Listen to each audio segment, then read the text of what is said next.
Saudara-saudariku yang terkasih dalam Tuhan kita Yesus Kristus. Bulan November, tepatnya tanggal 17, saya memasuki usia imamat saya tahun ketiga. Saya menyadari sungguh bahwa menjadi seorang imam, menjadi pengikut Kristus, bukanlah hal yang mudah. Ada begitu banyak tantangan, ada begitu banyak cobaan yang datang silih berganti menghampiri saya. Itulah resiko yang mau tidak mau harus saya lewati, yang harus saya perjuangkan sebagai pelayan Tuhan, sebagai murid Tuhan.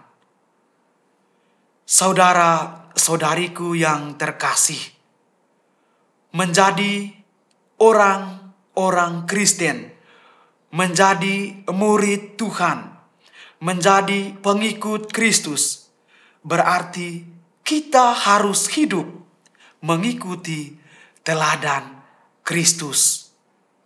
Ya, sebagaimana saya sebagai seorang imam, saya juga harus sungguh-sungguh mengikuti teladan Yesus sebagai imam agung. Itu berarti bahwa seluruh aspek kehidupan kita senantiasa diarahkan kepada Kristus. Namun, saudara-saudariku yang terkasih, seringkali entah disadari ataupun tanpa disadari, meski kita mengakui diri sebagai pengikut Kristus, sebagai anak-anak Allah, namun kita tidak pernah luput yang namanya dosa dan cobaan. Kita seringkali jatuh ke dalam dosa dan pencobaan. Baik secara pribadi maupun dalam hidup berkeluarga, hidup bermasyarakat, kita jatuh juga yang namanya dosa dan pencobaan. Saudara-saudariku yang terkasih, mungkin juga dalam pengalaman hidup harian kita sebagai orang-orang yang tidak sempurna, kita masih menunjukkan sebagai pribadi yang egois, pribadi yang curang, pribadi yang hidup penuh dengan kecurigaan, penindasan, dan penghancuran. Sehingga apa yang kita imani tidak nampak dalam perbuatan kita sehari-hari. Hal ini mungkin terjadi karena kita belum mengalami perjumpaan dengan Tuhan. Kita mengikuti perayaan Ekaristi, kita mendengarkan sabda Tuhan, membaca sabda Tuhan, serta berdoa, namun kita selalu merasa kosong, merasa hampa. Karena mungkin relasi kita dengan Tuhan, doa-doa kita dengan Tuhan, belum kita jalani dengan sungguh-sungguh, belum kita lakukan secara maksimal. Saudara-saudariku yang terkasih dalam Tuhan kita Yesus Kristus, Penginjil Lukas menceritakan bagaimana perjumpaan dengan Tuhan itu ternyata dapat membawa perubahan pada hidup seseorang. Itulah yang dialami oleh Sakeus ketika berjumpa dengan Yesus. Kita tahu bahwa Sakeus orang berdosa, kerjanya sebagai pemungut pajak, merampas uang orang lain, memeras uang orang lain. Dan itu bukanlah pekerjaan yang sangat terpuji di mata sesama maupun di mata Tuhan. Tetapi di balik pengalaman ketidakberdayaan dari Sakeus, di balik hidupnya yang jauh dari Tuhan dan sesama, ada niat yang tulus dari Sakeus untuk berjumpa dengan Yesus, untuk bertemu dengan Yesus, yang pada akhirnya membawa Sakeus pada pertobatan sejati.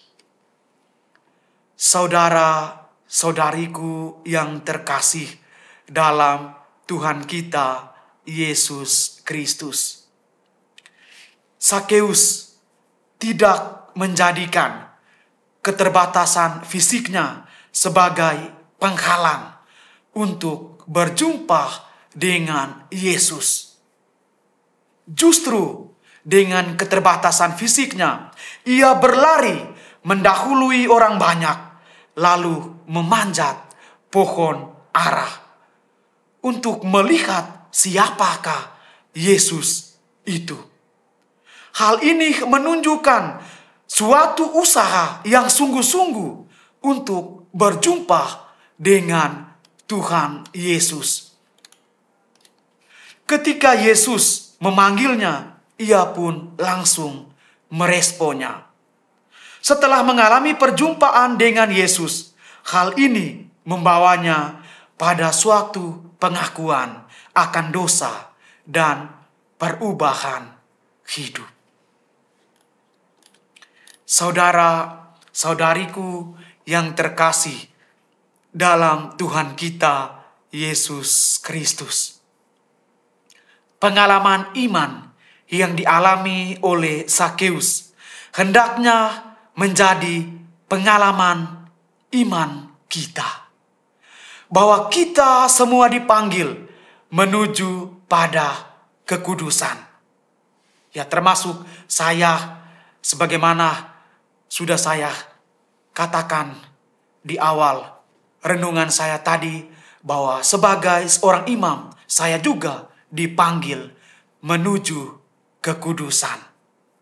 Dalam segala keterbatasan kita diajak untuk membuka diri di hadapan Tuhan. Karena dengan membuka diri bagi Tuhan, maka kita dapat berjumpa dengan Tuhan. Dengan memiliki pengalaman perjumpaan bersama Tuhan, maka kita pun dimampukan untuk mengubah hidup kita, menyadari dosa kita, mengakui dosa kita, dan berani meninggalkan cara hidup kita yang lama, meninggalkan dosa-dosa kita yang lama. Saudara-saudariku yang terkasih dalam Tuhan kita Yesus Kristus, Tuhan memang membenci dosa, tetapi Dia jelas tidak membenci orang berdosa. Justru sebaliknya, Tuhan mengasihi orang-orang berdosa seperti Sakeus dan juga kita, umatnya. Dan justru untuk orang berdosa seperti kitalah Yesus rela hadir di dunia ini dan menanggung semua penderitaan demi menyelamatkan kita dari belenggu dosa. Semuanya itu Tuhan Yesus lakukan karena Dia sangat mencintai kita. Saudara-saudariku yang terkasih dalam Tuhan kita Yesus Kristus, jika kepada Sakeus kasih karunia Tuhan yang besar itu bisa turun, mengapa tidak pada kita?